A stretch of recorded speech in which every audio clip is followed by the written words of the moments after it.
नमस्कार। सर्वप्रथम म तपाईहरुलाई आज हाम्रो छतको बारीको बारेमा जानकारी गराउँदै छु। हामीले यो फूलहरु लगाएका छौं। यहाँ यो पानको पत्ता हो। यो पानको पत्ता पनि राम्रै भएको छ। यस्तै गरेर हाम्रो खुर्सानी पनि छ। खुर्सानी फलिरहेको थियो, पाकेको पनि थियो। हामीले अघि अलिकति टिपेर लगियो। यो यस्तो फलेको छ खुर्सानी, टिपेर लगियो हामीले। यो डल्ले खुर्सानी हो। यो डल्ले खुर्सानी हामीले करिबन 3 महिना पहिला लगाएको बिरुवाले अहिले नतिजा दिन सुरु गरेको छ। यो डल्ले खुर्सानी हो। यो डल्ले खुर्सानीमा अब हाम्रो यो फेरि फल्नेवाला खुर्सानी छ।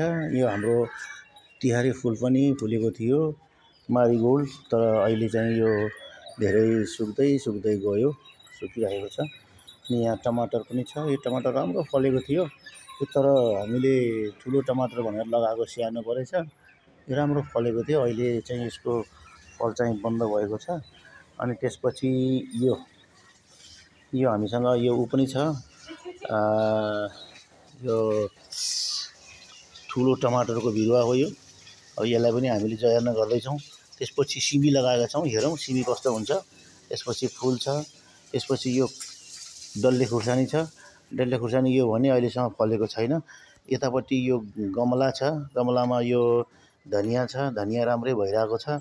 त्यसपछि यो पनि छ हामीसँग खुर्सानी। यो त फलेर हामीले धेरै नै खाइसक्यौं। यो राम्रै फलेको छ। रातो पनि थियो, भर्खर मिसेसले टिपेर लगिसकेको अवस्था हो। नत्र भने यहाँ रातो खुर्सानी निकै धेरै थियो, डल्ले पनि।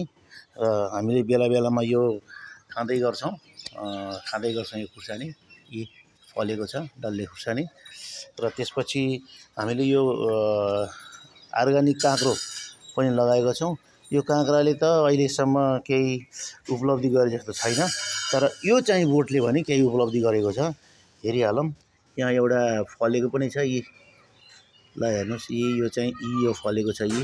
यो हाम्रो ठुलै भइसकेको छ। तकरिबन आधा किलोको काँक्रो भइसकेको छ। यसलाई पनि हामीले राम्रै गरिरहेका छौं। यसले पनि राम्रै नतिजा दिइरहेछ। त्यसपछि यो आयो हाम्रो कहाँ खुर्सानी। यो भने अहिलेसम्म फलेको छैन। यो अलिक बिरुवा पनि सानै छ, अब फल्ला। त्यसपछि अब जाम हामी यता डल्ले खुर्सानीतिर। यो डल्ले खुर्सानीको बिरुवा हो। यो चाहिँ राम्रो बिरुवा छ। अब फूल लागिसकेको छ र बीचबीचमा फल पनि लागिसकेको छ। यसले हामीलाई केही उपलब्धि गर्ला जस्तो छ। अनि त्यसपछि जाम हामी अहिले यही खुर्सानीतर्फै। यो खुर्सानी पनि यो पनि डल्ले खुर्सानी नै हो। यो अलि कमजोर भयो अस्तिका धेरै पानीले हानेर। यो चाहिँ हाम्रो डल्ले खुर्सानी हो। यो पनि राम्रो हुँदैछ। त्यसपछि यो चाहिँ हाम्रो सानो काँक्रो। यो काँक्रा पनि हुँदैछ यसमा। त्यसपछि जाम हामी यतातिर बिस्तारै जाउँ। यतातिर यो हाम्रो तपाईहरुले भन्नु होला कि यो अंगुर हो भन्नु होला। होइन नि, यो अंगुर होइन। यो हाम्रो हो के रे कागती हो।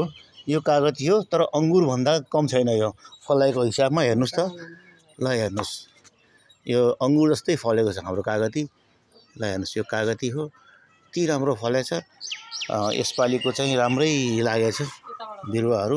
तकरिबन यहाँ 150-200 नै छ होला गन्नियो भने यतापट्टिबाट। यो हाम्रो कागती छ। ल हेर्नुस् है, कागती कस्तो छ। ल कागती राम्रै छ। राम्रो छ कागती। यसले केही प्रगति गरेको छ। हामीले बीचबीचमा टिपेर खाइ पनि राखेका छौं। ल हेर्नुस्, राम्रै फलेको छ। हामीले बीचबीचमा टिपेर खाइ पनि राखेका छौं। हाम्रो श्रीमतीलाई यही मिठो लागिरहेको छ।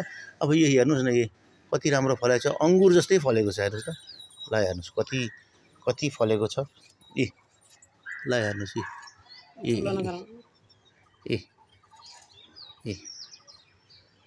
यहाँनिर गएन यो।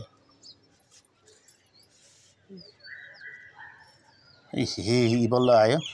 यो अंगुर जस्तै लागेको छ कागती। हेर्नु न कति धेरै फलेछ। मेरो मिसेसको हात हो त्यो। उहाँले चोरा लाने चलन गर्नुहुन्न। यस्तै छ आजकल भोलि। अरू नै हुन मन लाग्छ उहाँलाई पनि। र अब जाम हामी हाम्रो ड्र्यागन फ्रुटतर्फ। हाम्रो ड्र्यागन फ्रुटको पनि छ अलिकति। ल हेर्नुस्, मेसो मेलो छ।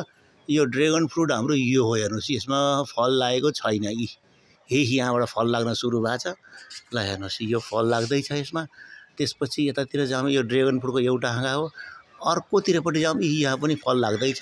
ल हेर्नुहोस् यो फल लाग्दैछ। यो फलले हामीलाई के गर्न खोजेको थाहा छैन है, खुवाउँछ कि खुवाउँदैन। तर अहिलेसम्म हामीले गन्ती गरे अनुसार यहाँ 40 भन्दा माथि नै फलहरू फलेको छ, फुलेको छ। यो फुलबाट फल लाग्छ लाग्दैन त्यो चाहिँ हामीले हेर्न बाँकी नै छ। किनकि यो फल चाहिँ हामीले अहिलेसम्म हाम्रो घरमा ड्रेगन फ्रुट भनेर फलेको थिएन। अहिले हामीले यो 2 वर्ष मात्रै हो। यो मङ्सिरमा मैले 2 वर्ष कम्प्लिट भएर 3 वर्ष लागेको हो। 3 वर्षमा यो फल्न सुरु गर्दो रहेछ। तर यसमा हामीले अर्ग्यानिक मल भनेको धेरै जसो कुखुराको मल हाल्छौँ। अनि त्यसपछि बीचमा हामीले यो रसगुल्ला ल्याइन्छ नि साथी हो, रसगुल्लाको नानीहरूले रसगुल्ला खान्छन्। त्यसपछि बचेको त्यो गुलियोपना हुन्छ नि, त्यो हामीले यो जरामा हालिदिन्छौँ। यो जरामा हालिदिएपछि त्यो गुलियोले चाहिँ छिटो फल्दो रहेछ यो। अनि त्यसपछि बीचमा हामीले तपाईँको पिना ल्याएर पनि हाल्ने गरेका छौँ। यो चाहिँ तपाईँहरूलाई मैले जानकारीको लागि गरेको हो, हेर्नु होला। यो राम्रो भएको छ। र हामीले एउटा कुरा फाल्छौँ नि, हामीले प्राय हामीसँग त धेरै दुध त हुँदैन। हामीले 1.5 लिटर 2 लिटर दुध लिन्छौँ घरमा। त्यो दुधको हामीले मोही पार्छौँ, त्यो तरतर हालेर राखेर। त्यो तरतर हालेर राखेको मोही पनि हामीले यसको जरामा हालिदिन्छौँ है। यसको जरामा हाल्नै पर्ने रहेछ। त्यसपछि त्यो फ्याँक्ने होइन छ। र अहिले हाम्रो यो काँक्रा पनि बिरुवाहरू सस्तै बत्तिलाको सस्तै लागेको छ। सायद यसले पनि नतिजा देला जस्तै छ। र एउटा त हामीसँग मैले भनिसकेँ तपाईँहरूलाई अघि नै, पहिला नै मैले भनिसकेँ। यहाँ एउटा तपाईँको आधा किलोको जस्तो फलेको छ। जरामा हेर्नुहोस् त, यो पात पल्टाएर हेर्नुपर्छ। हेर्नु त, यो आधा किलो जस्तो भइसकेको छ यो। तर यो गमलामै भएको सबै कुरा, हामीले यहाँ केही पनि गरेको छैनौँ। यो हाम्रो छतमा यसरी हामीले लगाएका छौँ। यो हाम्रो छत हो। अझै पनि गमला राख्ने ठाउँहरू छ। अलिकति हामीले यो घाममा सारिदिएका छौँ गमला। यो घाममा सार्ने क्रममा यतापट्टि जो गमला राख्ने स्ट्यान्ड चाहिँ हाम्रो खाली नै छ।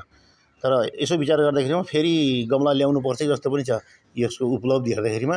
त्यसपछि हाम्रो एउटा स्याडो भन्ने एउटा साइबेरियन हस्की पालेको छु मैले। यो हस्की एकदम इमान्दार छ, यो धेरै इमान्दार छ। यसले जस्तो इमान्दारी त अहिलेसम्म, त्यो पहिला पनि हस्की पालेको थिएँ मैले, त्यो अलि बदमास थियो। त्यो कारणवश मरेर फेरि अर्को ल्याएको मैले। यो मात्रै 4 महिनाको भयो। धेरै राम्रो छ यो, यसले धेरै उ गर्छ।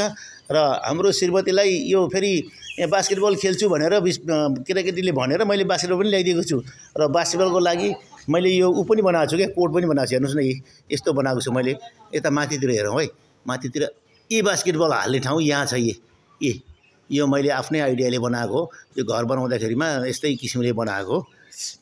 अर्को कुरा, हामीले यहाँ कुखुरा यो के भन्छ गिरिराज कुखुरा हालेको छौँ। यहाँ हामीले 10 वटा हालेको हो। एउटा त अस्ति स्यालले एउले लगिदिएछ, बिरालोले लगिदिएछ स्यानैमा। तर अहिले यो ठिकै छ भनौँ। अहिले 9 वटा छ, हुर्किया छ, राम्रै चल्दैछ। यो छ हेर्नुहोस् न, यहाँ यस्तो छ।